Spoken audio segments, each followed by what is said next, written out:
Hello. So we are going to get into something really important today. We are going to build our first neural network in PyTorch.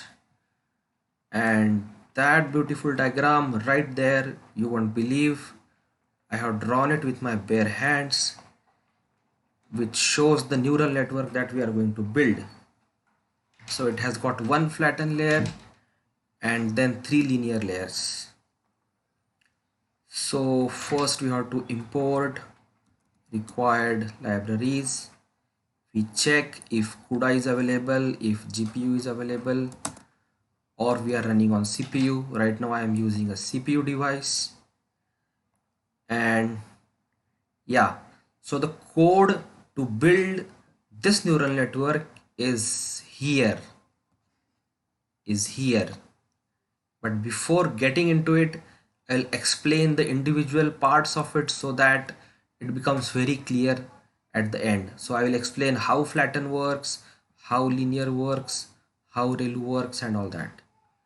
Alright, so first let us take three images. Let's take three images.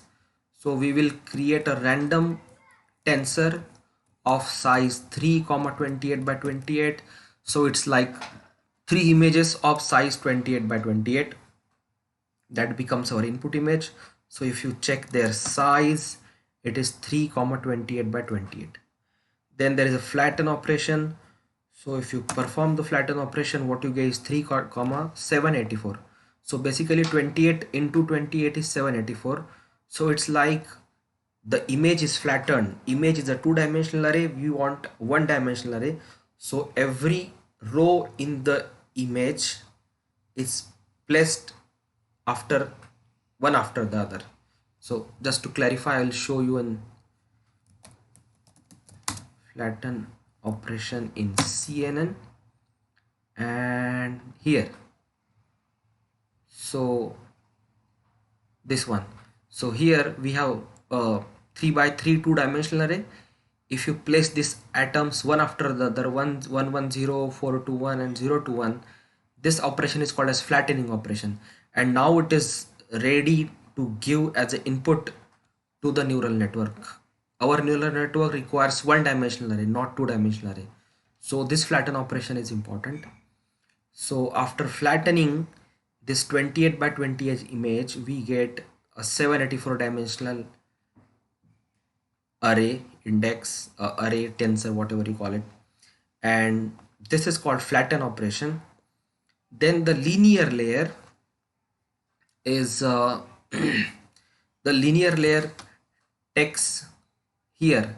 If you check, the flatten will convert the two-dimensional image into 784, an array of 784, and thus first linear layer will take these 784 inputs and it will give 512 outputs. So the input for the first linear layer is 784 and output is 512. So the same is shown here. The input is 28 by 28, which is 784, and the output is 512. So at the output, if you check the size of the output, you will get 3 comma 512. So 784 is now converted into 512 when it passes through the linear layer. That is how linear layer works. And how ReLU works. ReLU is an activation function. So this is the input to ReLU, and this is how it becomes after coming out of ReLU. So just to make it clear, ReLU activation function, ReLU activation function, it looks like this. So let me, yeah, so this is how the ReLU activation works. So for all negative values are converted to 0, because on negative side you only have 0. All positive values are kept as it is. So if input is 1, output is also 1. If input is 2, output is also 2. So whatever is the input is kept as it is at the output if the value is positive, and all the negative numbers are brought down to 0. That is how ReLU works. So here these first three values are positive, so they are kept as it is, and then this value is negative, these three values are negative, so they are made 0. Again this is positive, negative, positive, so as it is, 0 as it is. So this is how ReLU works. If you have understood this much, then we are ready to build our first neural network, which looks like this as shown in this diagram. Right, so we are going to implement this class neural network, and this init is like an initialization, it's like a constructor. This will first call the super constructor, the constructor of the parent class, and then it will first perform the flatten operation. So this flatten function will perform the flatten operation. We are going to call it later from the forward function. So this is the first operation is flatten operation. As shown in the diagram, we first need to flatten the image, then we will pass it through first linear layer, second linear layer, and third linear layer. So the input to the first linear layer is 784, which is output of the flatten layer, and output is 512. Then this linear layer has ReLU activation function. The output of 512 goes as an input to the next linear layer, and again it gives output of 512.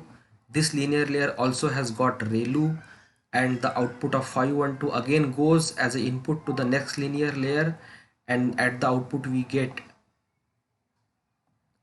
a 10 dimensional array or tensor, 10 dimensional. So the output has 10 values here. And why 10 values? Because we are doing multi-class classification with 10 classes. With 10 classes, the fashion amino acid dataset has got 10 classes. That's why at the output we have 10 units. So this forward function, this operation has to pass through this forward function. So we call this flatten operation for the x, which is actually the input image, and then we call this linear ReLU stack here, which returns us the logits, and I will explain you what logit is in 2 minutes. So we instantiate this class neural network, and that gives us a model. So if you print the model, you can clearly see what we have obtained. We have obtained the model so far. So the model has got a flatten layer, and it has got a sequential series of sequential layers. First is linear layer with 784 input, 512 output, then there is a ReLU, then 512 input, 512 output, then again there is a ReLU, then 512 input and 10 outputs. So this is how we have built our neural network as was demonstrated in the diagram. Now it is time we pass an input to that neural network to get some output. So let us randomly create a tensor of size 28 by 28, 28 by 28. It's like a image of size 28 by 28. So X becomes the image, and we pass the image to the model that we have created, and we get the logits. Let me just run it so that the logits are visible to you. So the logits look like this. The logits look like this. So these are 10 values which we get at the output of the last linear layer. At the last linear layer we get 10 values. These values are called as logits. These are logits, and from these 10 values we want to calculate the probability of each class. What is the probability of each class being the predicted class? That can be done using a softmax layer. That can be done in a softmax layer. So this nn, actually this nn dot softmax, then this nn dot linear, then this nn dot ReLU, then this nn dot flatten. What is nn? Nn is basically this. from torch import nn stands for neural network, so it has got all the functionality to create a neural network. So nn.flatten, nn.relu, nn.linear, everything is available there. And we call this nn.softmax. So let me show you how softmax, this softmax will take this logits as an input. The softmax takes logits, and sorry, I have this habit of repeating things again and again because I have worked as an assistant for professor for 10 years. So I was teaching in a classroom, so to make sure that every student in the class understands everything, I have this habit of repeating, so please forgive me for that. Okay, so logits goes as input to the softmax layer, and let me show you how this softmax works. So softmax activation function, yeah, this is a very good diagram. So what you have on the left hand side is like the logits that we get, and we give it to the softmax activation function. And this softmax activation function is like e to the power z divided by summation of all the e to the power z. So z are all these five values are z's. In our case they are 10, here they are 5.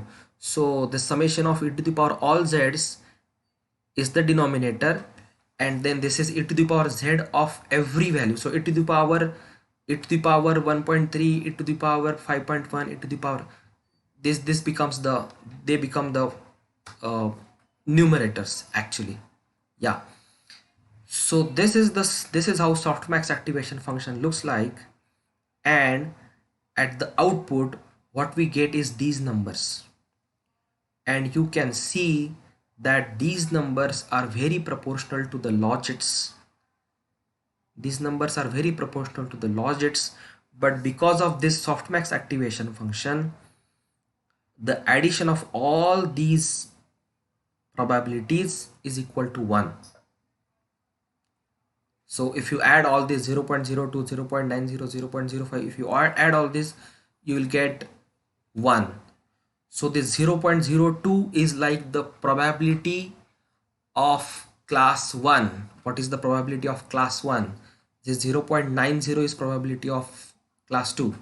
Or sorry, if you start counting from 0, then this is the probability of class 0, probability of class 1, class 2, class 3, class 4. And the highest probability is 0.9. That means class 1 will be predicted as the final class or the predicted class. That's how the softmax function works. It converts the logits into probabilities whose addition is equal to 1, which helps in predicting the output class. That is how softmax function works.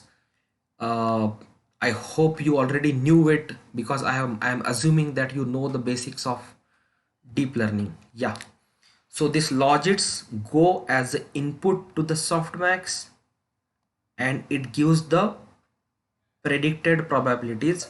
So these are the logit values. When they go as an input to softmax, at the output of softmax you get these values, and if you add all these values they will add to 1. And if you check which one of this is highest out of these 10 values, which one is highest, so this 0.0148, but here we have 0.0149, so this is the highest. So the last one whose index is 9 is the highest, and that's why the predicted class is 9. I think I can't make it more clear than this. So these are logits which go as input to softmax, and the highest value at the output of softmax, its index is declared as the predicted class. That is how softmax works. So yes, what we have learned today is we have built a neural network with, by the way, all the layers except the first and last are called as hidden layers. So the second layer and the third layer, which are linear layers, are the hidden layers. And we have built this neural network in this init function, and then we passed an image to that neural network, get the logits, pass it through softmax, get the probabilities, and the out of those probabilities, the index of the maximum, argmax is the index of the maximum, is predicted as the output class. I hope it's very clear to you now. Thank you so much. See you in the next tutorial.